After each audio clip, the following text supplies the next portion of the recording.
இந்த மாதிரி நேத்து நான் சென்னையில இருந்து வந்தேனே. நானே என் அப்பாட்டியும் வந்தோம். இங்க விட்டு நான் டீ குடிச்சுட்டேன். திடீர்னு என் அப்பாட்டியை காணோம். அப்பாட்டி காணண்டா போலீஸ் கொடுத்துட்டு தேட முடியும்.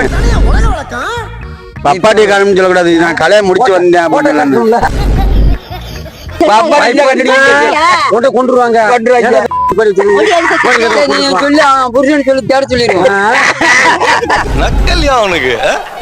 முத்து போட்டு வைக்கிறேன் பாக்குறேன். என்ன பாத்துக்கிறேன். அந்த ரூம்ல வா 100 ரூபா தச்சனை வை. எந்த தசையில போயிருக்கேன். ஒரு பூமக்கு ஸ்ப்ரா ஒண்ணு போட்டிருந்தா, இண்டெக்ஸ் கட்டி ஒண்ணு போட்டிருந்தா. தாத்தா மேலதான் டவுட்டா இருக்கு.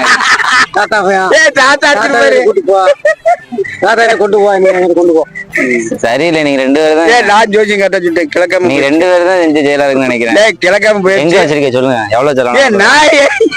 ஐயா இப்ப நான் சொல்ல மாடி அண்ணத்துக்கு 3 பேரை இப்ப கூட்டு செலவானியா?